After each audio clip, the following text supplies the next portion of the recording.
My name is Rebecca Miller, 32 years old, and after 8 years of building Pinnacle Financial Technologies from the ground up, I was fired for being a coffee girl pretending to be a sysadmin.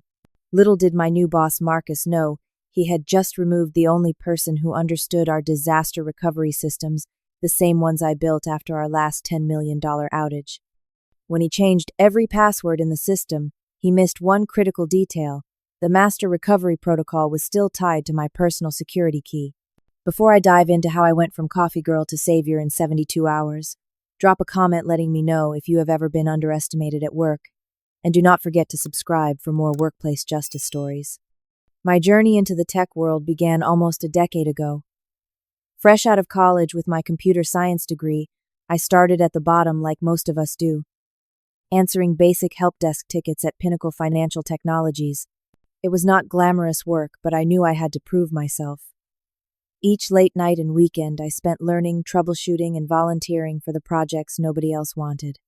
By year 3, I had worked my way up to systems administrator, and by year 5 I was senior systems administrator with a team of 3 reporting to me. I had memorized every server configuration network pathway and security protocol in our infrastructure. Pinnacle was not just where I worked. It was the place I had invested my heart and mind into building from a regional financial services provider to a nationally recognized fintech company. 2 years ago, we experienced what everyone in IT dreads: a complete system meltdown. Our primary data center went down after a power surge bypassed our supposedly redundant systems. The backup protocols failed one by one as cascading errors rippled through our network. For 72 hours straight, I lived on energy drinks and determination, working to restore millions of dollars in transactions that were hanging in digital limbo. When the dust settled, our CFO grimly announced the damaged $10 million in lost business penalties and recovery costs. The disaster became known internally as the blackout, and it nearly sank the company. That was when our former CTO, a brilliant woman named Samantha Davis, tapped me to develop a new disaster recovery plan from scratch. "Rebecca, you are the only one who truly understands how all our systems interconnect," she told me. "I need you to build something bulletproof." For 6 months, I barely saw daylight. I researched, designed, tested, and implemented the most comprehensive disaster recovery system our company had ever seen. The multi-layered protocol included redundant off-site backups, automated failover systems, and a proprietary recovery sequence that could bring our core systems back online within minutes instead of days. The crown jewel was a master recovery protocol tied to a special security key that I personally maintained with copies held in our secure vault. When we presented the system to the board, they were impressed enough to approve an additional $2 million annual budget for my department. Samantha publicly credited me as the architect of the system that would protect the company from another catastrophic failure. It was the proudest moment of my career. My closest ally throughout this process was Allison Parker, a brilliant network engineer who had joined the company around the same time I did. Allison was the one person who understood both the technical complexities of what I had built and the personal toll it had taken to create it. "You saved this company, Becca," she told me over celebratory drinks after the board presentation. "They should make you CTO when Samantha retires."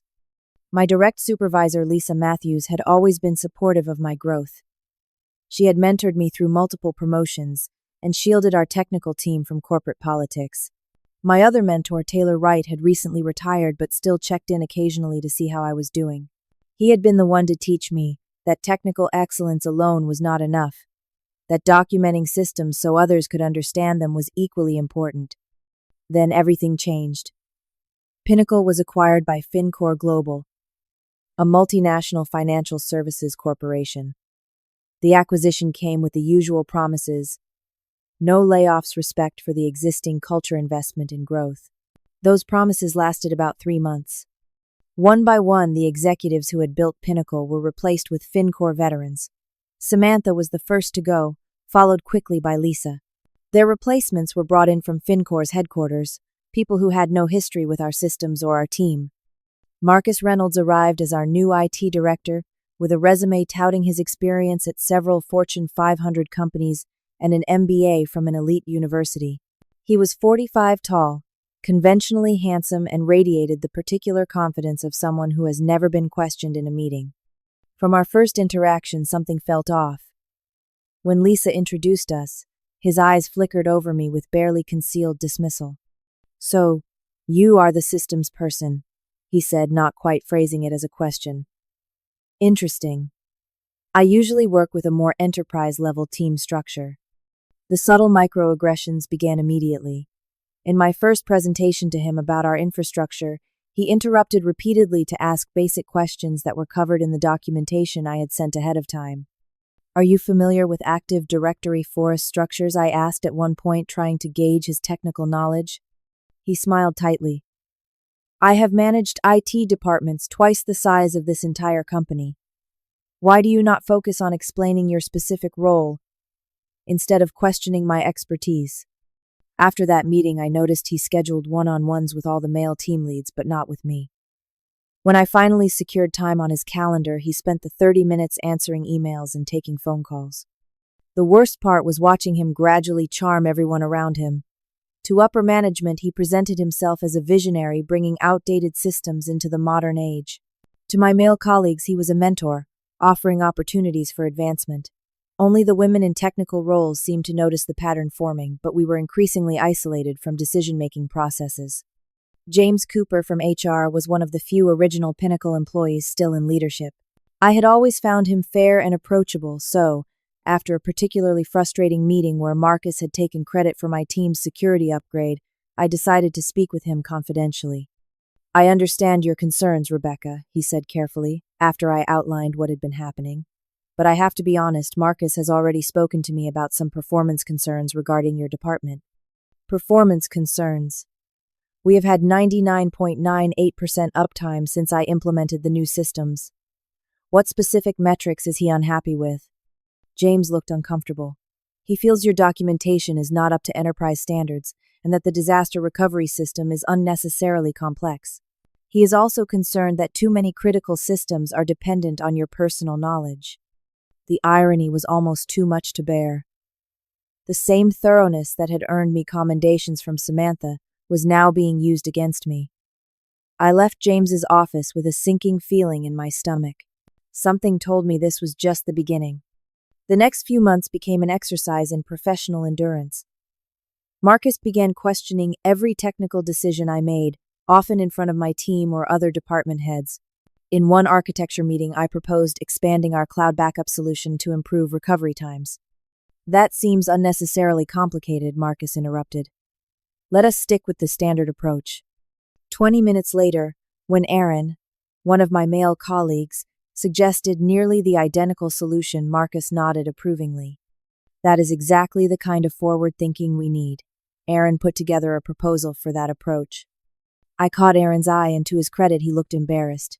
"Actually, that was Rebecca's suggestion from earlier. I was just agreeing with her." Marcus smiled tightly. "Well, the framing makes all the difference. Moving on." After the meeting, Allison caught up with me in the hallway. That was brutal. "He is not even trying to hide his bias anymore." I forced a smile.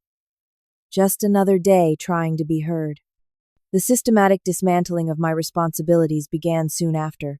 First, Marcus reorganized the department, splitting my team and reassigning me to infrastructure documentation while giving the more visible projects to newer, less experienced male colleagues. Then he began excluding me from meetings about systems I had personally built, claiming he wanted to distribute institutional knowledge. "We cannot have critical systems dependent on any single person," he explained in an email, announcing yet another reorganization that further sidelined me. The irony was that I had been advocating for broader knowledge sharing for years, but had been told repeatedly that there was not enough time or budget for comprehensive cross-training. Now, it was being used as justification to push me aside. With each passing week, my anxiety grew. I started documenting every interaction, every sidelining, every instance where my expertise was questioned or dismissed.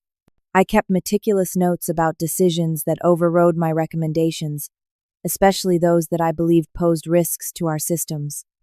One Tuesday morning, Marcus called a department meeting to review the disaster recovery systems. I prepared a comprehensive presentation on the architecture, hoping this might be an opportunity to demonstrate my value. Instead, Marcus opened the meeting by announcing that he had engaged an external consultant to audit our recovery protocols. Bradley Ward from TechSolve will be leading this review, Marcus announced, gesturing to a man I had never seen before.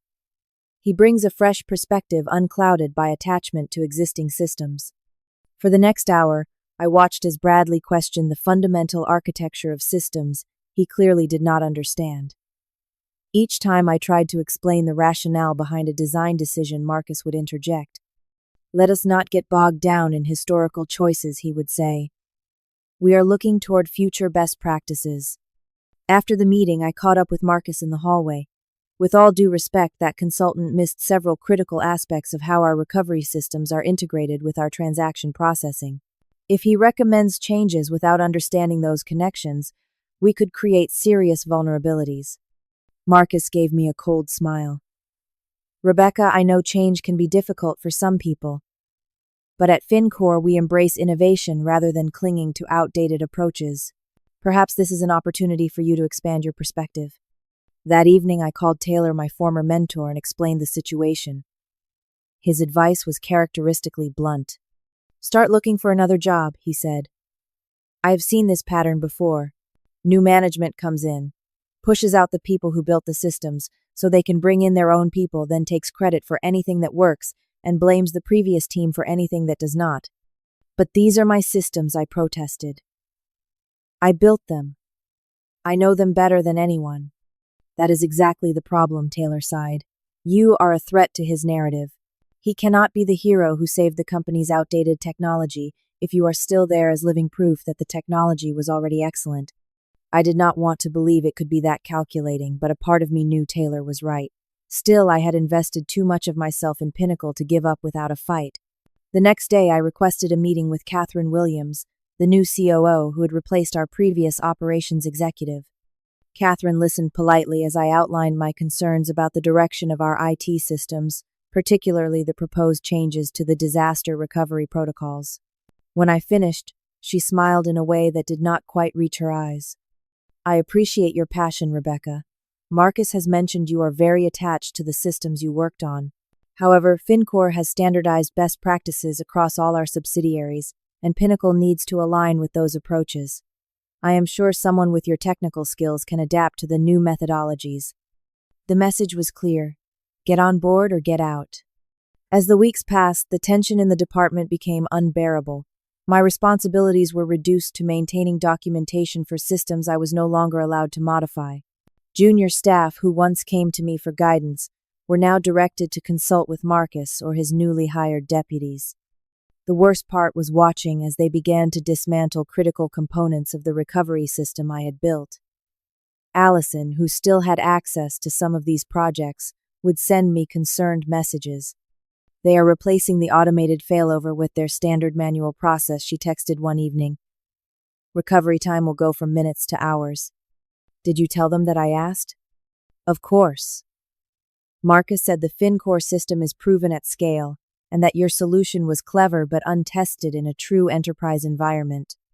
The dismissal of all our work as somehow less than enterprise had become a common refrain despite the fact that our systems had maintained better uptime statistics than the parent company's much-vaunted infrastructure.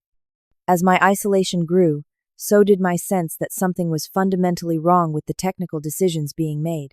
I raised flags about security vulnerabilities, about single points of failure being introduced, about inadequate testing protocols. Each concern was dismissed as resistance to change or increasingly as evidence that I was not a team player. In one particularly heated exchange, I pointed out that a planned migration would leave us without disaster recovery capabilities for a 48-hour window. "That is an unacceptable risk," I insisted. "We need to implement a temporary bridge system during the transition." Marcus leaned back in his chair. "Rebecca, this migration plan has been approved at the highest levels.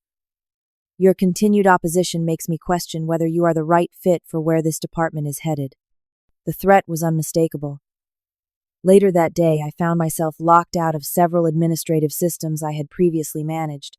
When I asked the help desk about it, they awkwardly informed me that my access level had been downgraded at management request. That night, I updated my resume for the first time in 8 years, Taylor's advice echoing in my mind. Yet even as I began quietly reaching out to contacts in the industry, a part of me could not let go. These were my systems. I had built them from nothing. The thought of walking away while they were dismantled by people who did not understand them was almost physically painful. What I did not realize was that Marcus had already made his decision. The confrontation that would change everything was just days away. The beginning of the end came on a rainy Thursday morning. Marcus had called an all-hands meeting for the IT department to discuss the strategic realignment of our technical resources. The conference room was packed with nearly 40 staff members when I arrived slightly late due to dealing with an authentication server issue that no one else seemed able to resolve. "Glad you could join us," Rebecca Marcus said with a thin smile as I slipped into one of the few remaining seats at the back of the room. We were just discussing the transition to FinCore's enterprise security protocols. I nodded and opened my laptop quickly, scanning the presentation displayed on the screen. Immediately, I spotted a critical flaw in the proposed migration path. "Excuse me," I said, raising my hand. "The slide shows we will be transitioning all authentication through the new central directory, but there is no mention of how the legacy transaction systems will connect. Those systems require the specialized LDAP extensions we built." Marcus's smile tightened. "We will be deprecating those custom extensions as part of standardizing on FinCore's enterprise architecture. But without those extensions, the transaction processing system will not be able to validate high-value transfers. It is a critical security feature." "Actually," interjected Eric, one of Marcus's new hires, "we have developed a wrapper that will handle the validation through the standard protocols." A wrapper? I could not keep the incredulity from my voice. That would add significant latency to every transaction. Our current system processes 10,000 transactions per second during peak times. A wrapper would create a massive bottleneck. The room had gone quiet, everyone watching the exchange with uncomfortable expressions. Marcus's face darkened. "Rebecca, we have done extensive testing. The impact is within acceptable parameters." "What testing? I have not seen any performance analysis reports, and I am still listed as the technical owner of the transaction processing systems." Marcus closed his laptop with a sharp click. "Perhaps that is part of the problem. This department has operated as individual fiefdoms for too long, with key systems controlled by single gatekeepers. Enterprise-level IT requires a more collaborative, standardized approach." I felt my face flush. "With all due respect, my team and I have documented everything extensively. The issue is not a lack of collaboration, but a disregard for the specialized requirements of financial transaction systems." Marcus stood up, his expression now openly hostile. "The issue, Rebecca, is your persistent resistance to necessary changes. Your attachment to outdated custom solutions is hindering this department's progress." The tension in the room was palpable. I was acutely aware of all eyes on me, but I could not back down on something so fundamental to our system's integrity. "These are not outdated solutions," I said, struggling to keep my voice even. "Our transaction validation system has prevented multiple fraud attempts and has never experienced a single security breach. Replacing it with an untested wrapper is an unnecessary risk." Marcus walked around the conference table until he was standing directly in front of me. "Let me be perfectly clear. The decision has been made at the executive level. FinCore has successfully implemented this exact architecture across 15 subsidiaries. Your continued opposition reflects a troubling inability to adapt." I held his gaze. "My opposition reflects my professional assessment of serious technical risks that appear to have been overlooked." That was when he said the words that would change everything. "This is exactly why we are restructuring the department. We need qualified enterprise architects making these decisions, not coffee girls pretending to be system administrators." The room went completely silent. I felt as though all the air had been sucked out of my lungs. 8 years of education, certification, and proven expertise dismissed in a single contemptuous phrase. "What did you just say?" My voice was barely audible.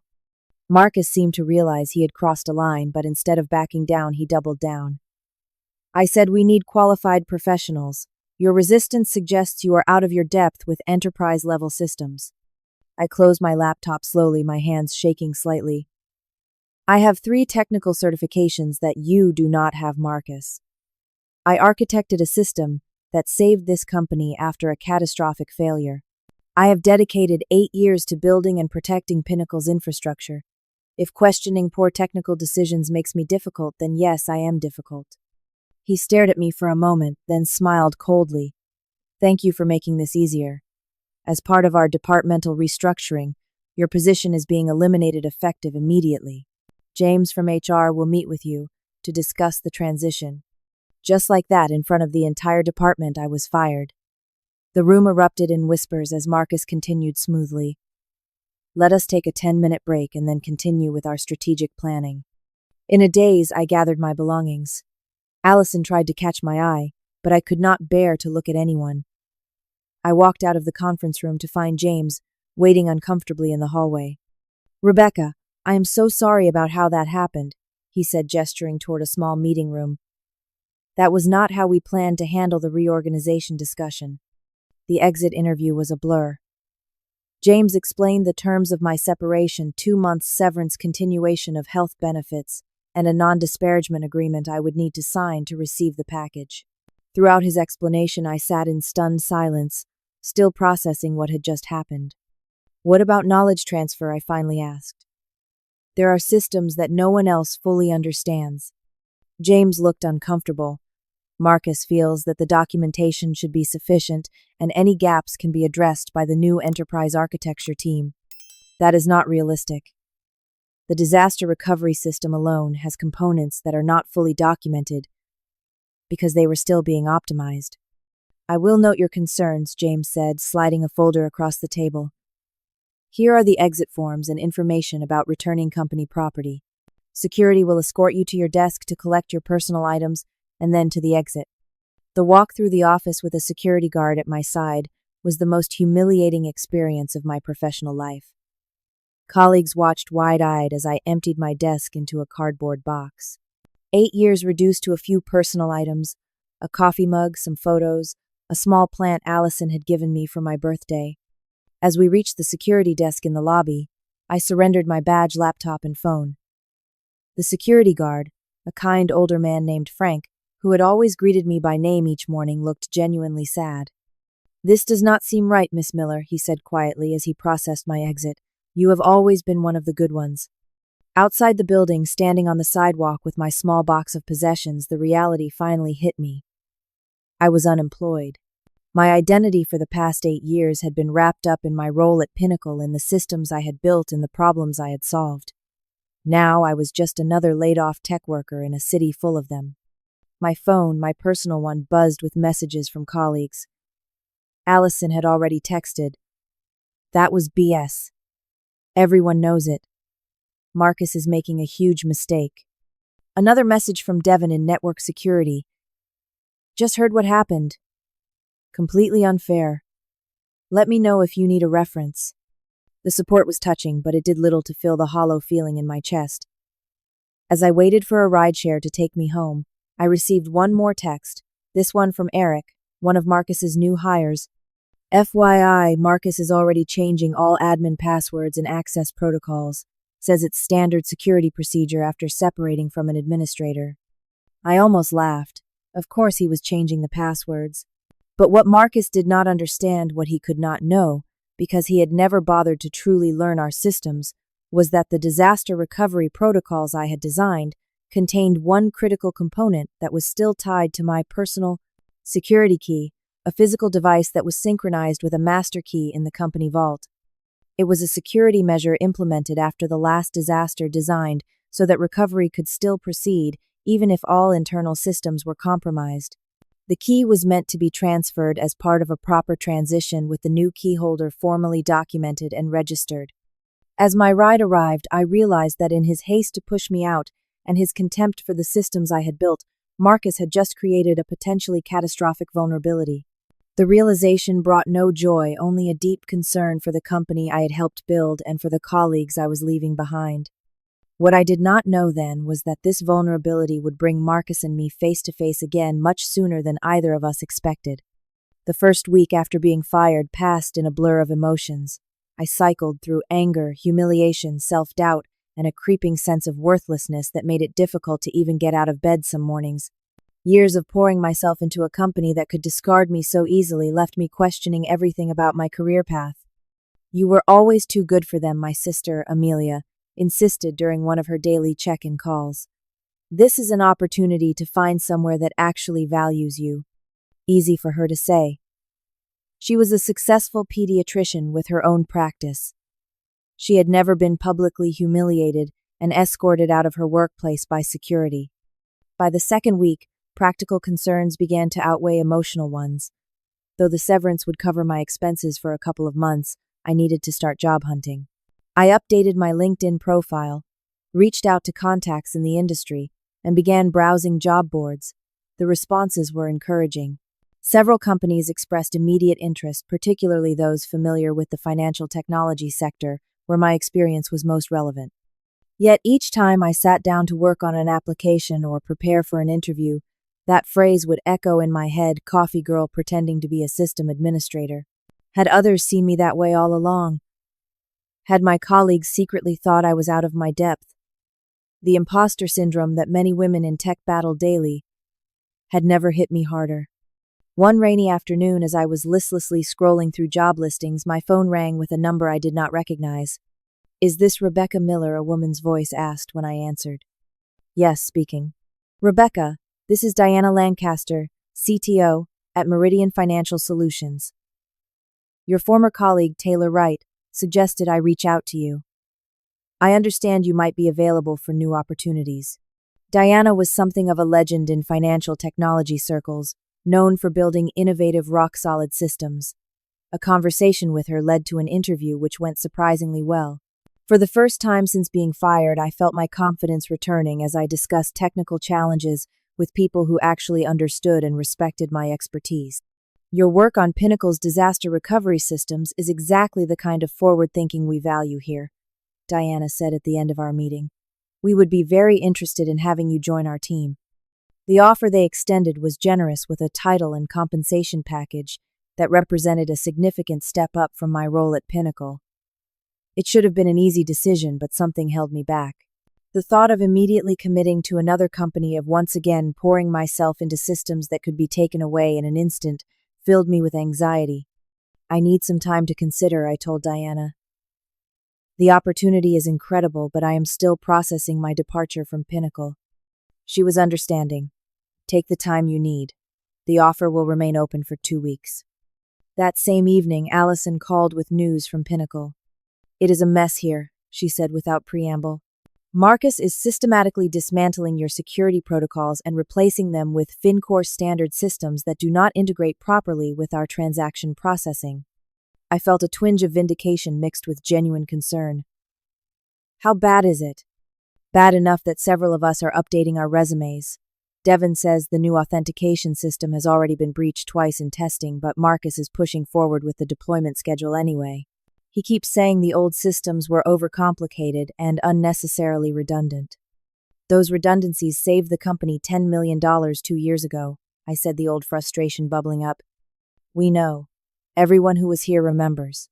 But the new executives only see the cost of maintaining those systems, not the value they provide." Over the next several days, Allison kept me updated on the deteriorating situation. Marcus had accelerated the timeline for migrating to the new systems despite warnings from multiple team members about inadequate testing. The specialized extensions I had mentioned in that final meeting had indeed been replaced with a wrapper solution that was already causing transaction bottlenecks during peak hours. Most concerning of all, the disaster recovery system was being reconfigured without a complete understanding of its architecture. "Eric asked about the security key component yesterday," Allison reported. "Marcus told him it was an unnecessary complication and to remove the dependency." I sat up straighter. "That is not possible without rebuilding the entire validation sequence. The key verification is hard-coded into the core recovery modules." That is what Devin tried to explain. Marcus said to make it work and scheduled the cutover for next Friday. A cold feeling settled in my stomach. They were rushing toward a disaster with no idea of the risks they were taking. I found myself taking detailed notes on all these developments, partly out of habitual thoroughness, and partly from a growing sense that this information might become important. 3 weeks after my firing, I made a decision. Rather than accepting the position at Meridian, I would establish my own consultancy. The experience at Pinnacle had taught me that no matter how dedicated I was, corporate politics could always undermine technical excellence. As an independent consultant, I could provide my expertise on my own terms, maintaining control over my professional destiny. Setting up the business gave me a sense of purpose I had been missing. I created a website, filed the necessary paperwork, and began reaching out to contacts who might need specialized assistance with financial technology systems. Taylor, right now semi-retired but still connected throughout the industry, became an enthusiastic advocate, referring several potential clients my way. "You should have done this years ago," he told me over coffee. "Your skills are too valuable to be buried in a corporate hierarchy where managers take credit for your work." My first client was a small credit union, needing help with their security architecture. The project was straightforward, but it gave me the confidence boost I desperately needed. Here were people who valued my expertise, who listened when I explained technical concepts, who treated me as the professional I was. As my consultancy gained momentum, the updates from Pinnacle became increasingly alarming. Marcus had pushed through the system migration despite multiple warning signs. The transaction processing system was experiencing intermittent failures. Customer complaints about service delays were mounting. Yet instead of addressing the root causes, Marcus was reportedly blaming the legacy systems and the previous IT team for creating an unstable foundation. He actually said in a meeting yesterday that the previous administration had prioritized quick fixes over proper enterprise architecture. Allison reported, the outrage clear in her voice. "As if your disaster recovery system that took 6 months to design was a quick fix." The injustice still stung, but I was finding it easier to separate my self-worth from Pinnacle's opinion of me. The growing success of my consultancy, the respect I received from clients, and the control I now had over my professional life were healing the wounds of that humiliating dismissal. What I could not have predicted was how quickly Marcus's technical decisions would lead to the very disaster I had warned against, nor how directly it would bring us back into conflict. It began on a Tuesday morning, exactly 31 days after my termination. I was in the middle of a virtual meeting with a new client when my phone exploded with notifications. Text messages from Allison Devon and 3 other former colleagues all conveyed essentially the same message: Pinnacle's systems were failing catastrophically. I excused myself from the meeting and immediately called Allison. "What is happening?" I asked as soon as she answered. "Everything is crashing," she replied, her voice tight with stress. "It started with the transaction verification system about an hour ago. The new wrapper hit some kind of capacity limit and began rejecting valid transactions. When they tried to roll back to a stable configuration, they discovered the backup systems were not properly synchronized." My stomach tightened. "What about the disaster recovery protocols?" "That is why I am calling you. Marcus tried to initiate the emergency recovery sequence, but it failed to execute. Something about missing security validation components. He has got the entire team trying to rebuild the verification modules on the fly, but no one fully understands how they interact with the transaction systems." I closed my eyes, visualizing the complex system architecture. They cannot rebuild those components without the proper security keys. The validation sequence requires cryptographic verification from both the master key in the vault and the administrator key. "The master key from the vault is not working," Allison said. "Eric thinks the synchronization was broken when they changed the admin passwords after you left." Exactly what I had feared. In his rush to erase my access and influence, Marcus had compromised the very system designed to protect the company from disaster. "How bad is the outage?" I asked. "Total system failure. Nothing is processing. Traders cannot execute, customers cannot access their accounts. Interbank transfers are stalled. They are estimating losses at $2 million already, and it has only been 90 minutes. The déjà vu was eerie. This was exactly how the blackout had begun 2 years ago, the $10 million disaster that had prompted the creation of the recovery system now failing them. Throughout the day, I received updates from various former colleagues. The situation was deteriorating rapidly. By mid-afternoon, the company had issued a public statement acknowledging technical difficulties and promising rapid resolution. Behind the scenes, according to Allison, absolute panic had set in. "Marcus is losing it," she texted. "He just screamed at the entire development team for incompetence when they could not restore the authentication database."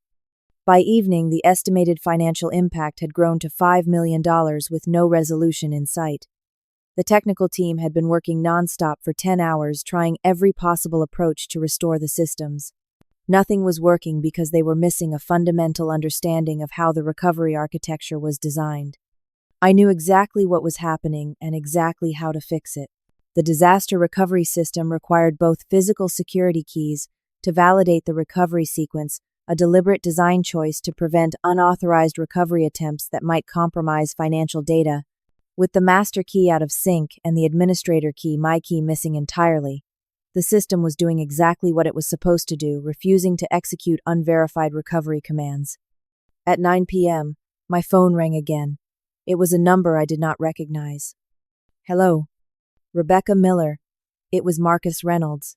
His voice, usually so confident and dismissive, now sounded strained. Yes. This is Marcus Reynolds from Pinnacle Financial. We are experiencing some technical difficulties with systems you previously managed, and we were hoping you might be able to provide some insights. The careful wording, the diplomatic technical difficulties, instead of complete system meltdown, the subtle avoidance of any acknowledgement that they needed my help, not my insights. All of it spoke volumes about his reluctance to make this call. I have heard there are some issues, I replied neutrally. Yes, well, we have encountered some anomalies in the disaster recovery protocols. The team thought you might have some documentation or notes that could clarify certain aspects of the system architecture. I almost laughed. After being called a coffee girl pretending to be a sysadmin and being escorted out by security, he expected me to simply hand over information to fix his mess. I turned over all company property and documentation when I left, I said. Everything should be in the system repositories. We have all the formal documentation, Marcus said, a hint of frustration creeping into his voice. But we are looking for any additional insights you might have regarding the security key verification modules. Those modules require synchronized physical security keys to execute the recovery sequence. That was explained in detail in the disaster recovery documentation and demonstrated in the quarterly recovery drills. There was a pause. We have the master key from the vault, but it is not being recognized by the system. We believe there may be an issue with the administrator key that was assigned to you. The administrator key was a company device that should have been formally transferred as part of a proper transition, I said. It was designed as a security measure to prevent unauthorized recovery attempts. Another pause, longer this time. Rebecca, I understand there were some unfortunate circumstances surrounding your departure. However, we are facing a significant business continuity issue that requires immediate resolution. Any assistance you could provide would be. It was the closest thing to an acknowledgement of his mistake I was likely to get, but it was nowhere near enough. I would be happy to help resolve this situation, I said carefully. However, given that I am no longer an employee of Pinnacle, any such assistance would need to be arranged through my consultancy. I can send over my standard contract and emergency response rates if you would like. The silence on the other end of the line was deafening. Finally, Marcus spoke, his voice tight. I will need to discuss this with the executive team. What are your rates for emergency response? I named a figure that was 5 times my standard consulting rate, a number I knew would force him to escalate the situation to the highest levels of the company. That is significant, he managed. So is a system outage costing millions of dollars per hour, I replied. I look forward to hearing from you. After we hung up, I sat back in my chair, my heart pounding. The situation was worse than I had imagined if Marcus had been forced to call me directly. Part of me felt vindicated that my warnings had proven accurate, but a larger part felt genuine concern for my former colleagues and for a company I had helped build from the ground up. Within 30 minutes, my phone rang again. This time it was Catherine Williams, the COO. Miss Miller, this is Catherine Williams. I understand Marcus has reached out regarding our current technical situation. Yes, he has. I will be direct. We are in a critical situation that requires immediate resolution. Your expertise with the systems in question would be invaluable. We are prepared to engage your services as a consultant to address this emergency. I appreciate that, Miss Williams. I can certainly help resolve this situation, but I will need proper authorization and acknowledgement of my role. What exactly are you looking for? Her tone was cautious but urgent. a formal consulting agreement at my emergency response rate signed by an executive officer of the company. And given the nature of the situation, I would require remote access to begin immediately, followed by on-site access if necessary. Catherine did not hesitate. I can have legal draft an agreement within the hour. In the meantime, is there anything you can tell us about the security key issue? The disaster recovery system was designed with dual key verification specifically to prevent unauthorized recovery attempts. My administrator key was synchronized with the master key through a secure process. If the master key is not being recognized, it suggests the synchronization was broken, likely when the admin passwords were reset after my departure. There was a brief silence. I see. And how would this be resolved? The administrator key in my possession would need to be used to resynchronize the master key. After that, the recovery protocols should execute as designed. You still have the administrator key, she sounded surprised. It was never requested during my exit process, I said simply. As I mentioned to Marcus, it should have been formally transferred as part of a proper transition. Another pause. I understand. We will get the agreement to you immediately. Please stand by for secure access credentials. Within 45 minutes, I had a signed consulting agreement and secure access to Pinnacle's systems. The situation I found was even worse than described. Not only was the transaction processing system completely offline, but customer data was inaccessible, regulatory reporting systems had failed, and the automated trading platforms were frozen mid-transaction. The losses were mounting by the minute, and the technical team was exhausted after working non-stop for nearly 16 hours. Worse, their frantic attempts to force a recovery had further complicated the situation by corrupting several critical configuration databases. As I began methodically working through the recovery steps, I received a message that an emergency board meeting had been convened, and my presence was requested via video conference. It was time to face not just Marcus but the entire executive leadership of the company that had so unceremoniously discarded me. The video conference connected me to Pinnacle's main boardroom, where a group of haggard-looking executives sat around a massive table. Catherine Williams was there, along with the CEO Robert Patterson, several board members I recognized, and looking distinctly uncomfortable Marcus Reynolds. Miss Miller, thank you for joining us, Robert began. I understand you are already working to address our system issues. Yes, I have begun the diagnostic process, I replied calmly. The situation is severe but not unrecoverable. Can you give us an estimate of when systems will be restored? One of the board members asked anxiously. That depends on several factors, including the extent of configuration corruption from previous recovery attempts. However, with the proper approach, core transaction systems could be back online within 4 to 6 hours. Full restoration of all services would take approximately 24 hours. A visible relief passed through the room. They had been facing the prospect of days or even weeks of disruption. Before we proceed further, I continued, I want to be clear about what happened. The disaster recovery system I designed was intentionally built with multiple layers of security to prevent unauthorized access. A key component of that security was the dual key verification system, requiring both a master key stored in the company vault and an administrator key held by the designated recovery administrator, which was me. I paused, making sure they understood the implications.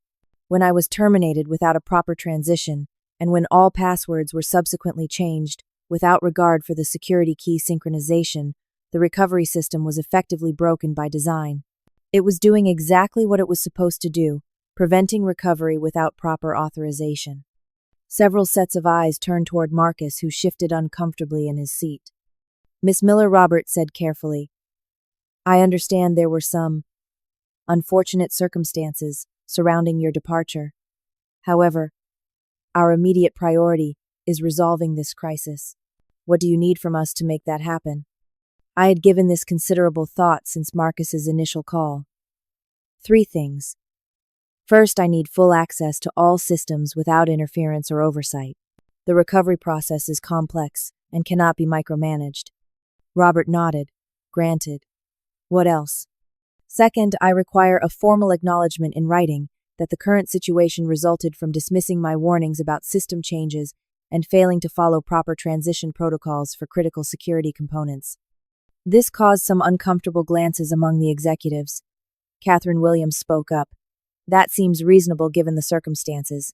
And the third condition, a public apology from Marcus Reynolds for his coffee girl comment and dismissive treatment of female technical staff to be delivered during an all-hands meeting once systems are restored.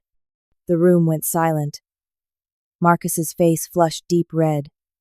That is completely inappropriate. This is a technical crisis, not a platform for personal grievances. Robert held up his hand. Actually, Marcus, if Miss Miller's characterization of events is accurate, an apology seems more than warranted. We can discuss the specifics later, but I see no reason not to agree in principle. Marcus looked as though he wanted to protest further but thought better of it. Robert turned back to me. We accept your conditions, Miss Miller. Now, what is the plan for recovery? For the next 30 minutes, I outlined the recovery approach in detail, explaining each step and the reasoning behind it. The technical clarity of my explanation stood in stark contrast to the confusion that had prevailed for the past 18 hours. When I finished, even some of the board members were nodding in understanding. One last thing I added. I will need to be on site to complete the key resynchronization process. It requires physical access to both the administrator key and the master key from the vault. Of course, Robert agreed. We will have security clearance and escort arranged immediately. Returning to Pinnacle's offices less than 5 weeks after being escorted out was a surreal experience. The security guard at the front desk, Frank, recognized me immediately and broke into a wide smile. Miss Miller, are you back to fix everything? Something like that, Frank, I replied with a small smile. I was escorted directly to the main data center where the exhausted technical team was still frantically working. When I walked in, several familiar faces looked up in surprise, then visible relief. Allison rushed over and gave me a quick hug. Thank God you are here, she whispered. It is a complete disaster. Marcus arrived shortly after, still looking distinctly uncomfortable. He attempted to take control of the situation immediately. Now that Miss Miller is here with the administrator key, we can proceed with the recovery plan I outlined earlier, he announced to the room. I raised an eyebrow. Actually, Marcus, as per my agreement with Robert and the board, I will be directing the recovery process without interference. Your plan, while well-intentioned, does not account for the specialized verification sequences required by the security architecture. Before he could object, his phone rang. From his expression as he listened, I guessed it was Robert clarifying my authority in this situation. When he hung up, he merely nodded stiffly and stepped back. I will be in my office if you need anything, he said, then left the room. With Marcus out of the way, I quickly organized the team into focused groups, each addressing a specific aspect of the recovery process. We retrieved the master key from the vault and began the complex resynchronization procedure with my administrator key. The process was intricate and required precise timing, but it was proceeding exactly as designed. As we worked, I explained each step to the team, providing the knowledge transfer that should have happened during a proper transition. 6 hours later, at approximately 4 a.m., we successfully brought the core transaction processing systems back online. By noon, 95% of all services had been restored, with only some peripheral reporting systems still in recovery mode. The relief throughout the company was palpable. Employees who had been working non-stop for nearly 30 hours finally went home to rest. The crisis management team issued updates to customers and regulators, explaining that systems had been restored and all transactions were secure. As promised, Robert scheduled an all-company meeting for 3 p.m. that day. It would be conducted via video conference to accommodate all offices and remote workers, with the executive team and key technical staff gathered in the main conference room. When I arrived for the meeting, I was surprised to be directed to a seat at the front of the room next to Catherine and Robert. Marcus sat across the table, his expression unreadable. Robert began the meeting by thanking everyone for their extraordinary efforts during the crisis. He acknowledged the stress and uncertainty of the past 36 hours and assured everyone that all critical systems were now operating normally. I want to be completely transparent about what happened, he continued. Our recent system changes, while well-intentioned, failed to account for critical security architecture in our disaster recovery protocols. When the transaction system experienced issues, these architectural oversights prevented the recovery systems from functioning as designed. He turned to me.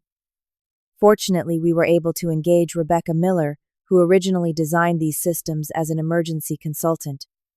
Her expertise was instrumental in resolving the crisis in hours rather than days or weeks. The acknowledgement was more than I had expected, but what came next was truly surprising.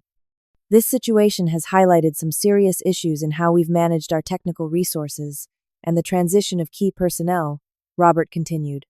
Effective immediately, we will be implementing a comprehensive review of all system changes made in the past 6 months, with a focus on restoring proven security measures that may have been altered. Then he turned to Marcus.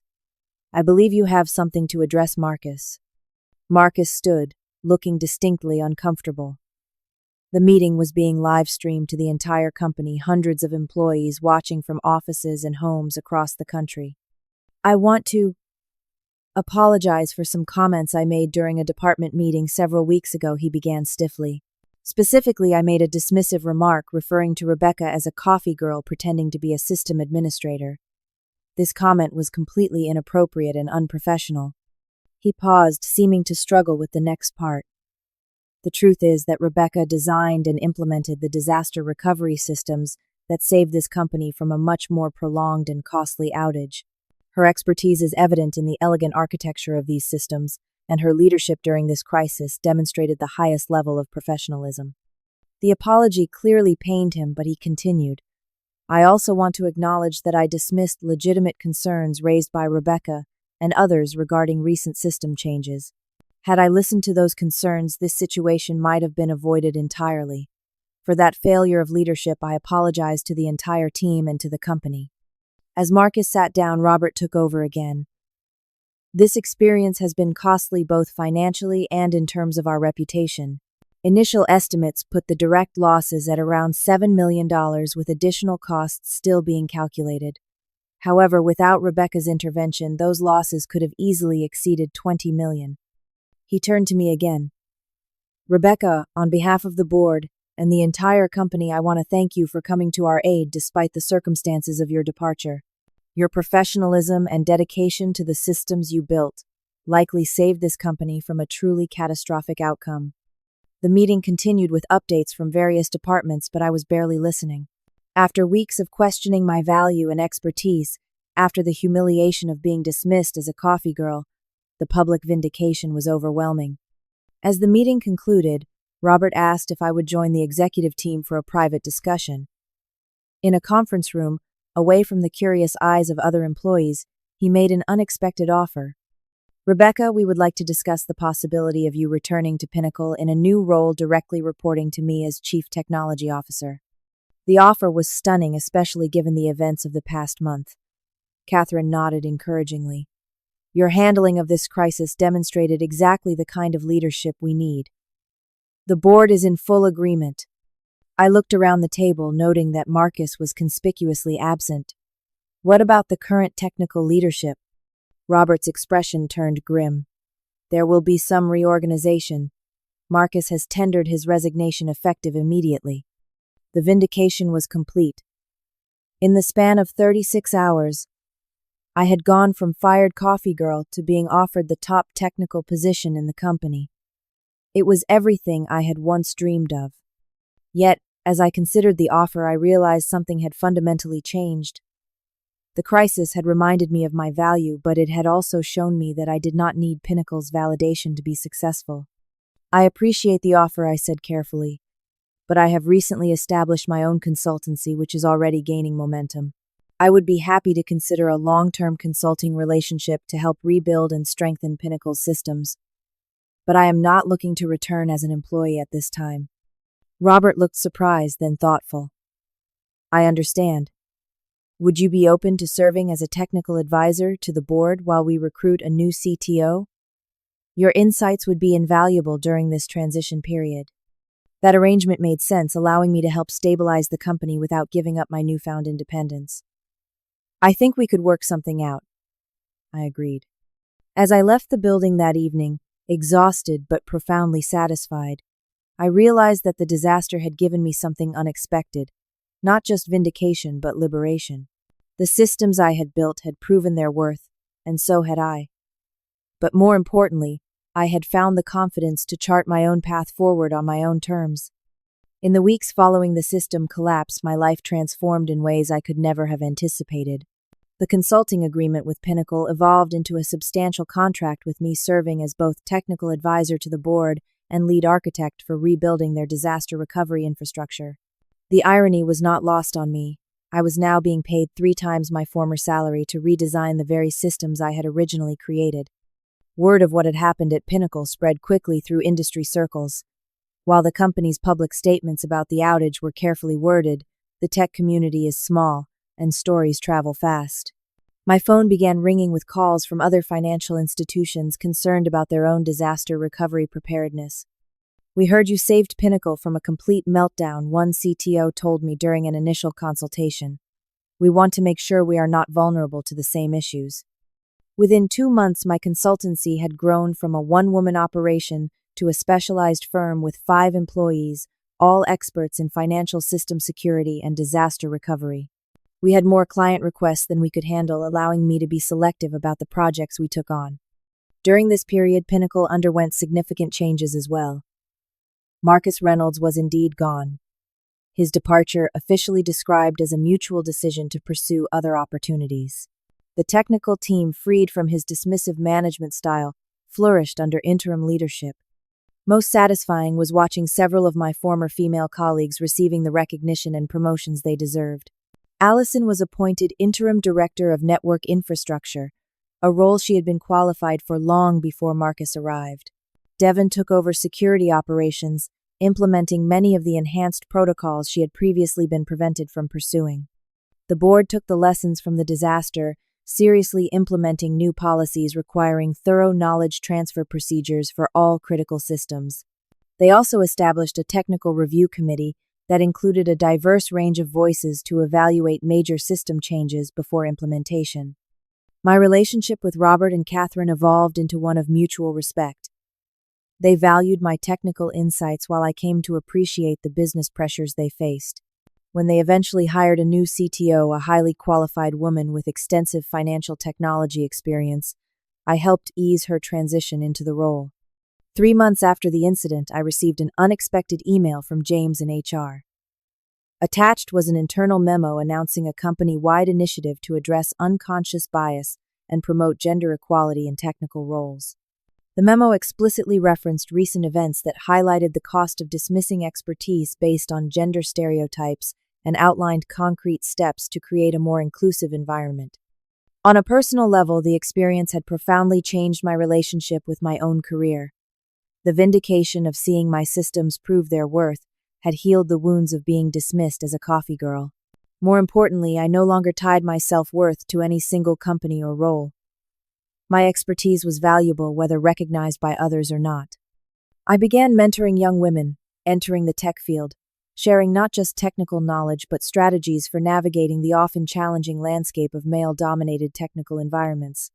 One evening, after speaking at a Women in Tech event, a college student approached me with a familiar anxiety in her eyes. "I am worried that no matter how good I am, technically I will always be seen as less competent than my male classmates," she confessed. "How do you deal with that?" I thought carefully before answering. Document everything. Build systems so good they cannot be ignored. Find allies who recognize your value. And remember that your worth is not determined by those who fail to see it. She nodded thoughtfully. "Your story about the system collapse is incredible. I cannot believe they had to beg you to come back." I smiled. The best vindication is not when someone admits they were wrong, but when reality proves it for you. 6 months after the incident, I attended a financial technology conference where, to my surprise, I ran into Marcus Reynolds. He had landed at a smaller company in a less prestigious role than he had held at Pinnacle. When he spotted me across the exhibition hall, he quickly turned and walked in the opposite direction. I felt no need to pursue him. His avoidance was vindication enough. Later that same day, I encountered Catherine Williams at a panel discussion. She greeted me warmly and pulled me aside. "I wanted you to know that the policy changes implemented after the incident have transformed our technical culture," she said. "We have promoted more women to leadership roles in the past 6 months than in the previous 3 years combined." "That is good to hear," I replied. "Cultural change is usually much harder than technical change." She nodded. The financial impact of the outage made it impossible to ignore the real cost of bias. $7.5 million in direct losses, plus another $3 million in customer remediation and brand damage. Your point was made in a language even the most resistant board members could understand. As my consultancy continued to grow, I found myself turning down acquisition offers from larger firms. The independence I had found was too valuable to surrender. I expanded selectively, bringing on specialists who shared my commitment to excellence and my vision of inclusive technical leadership.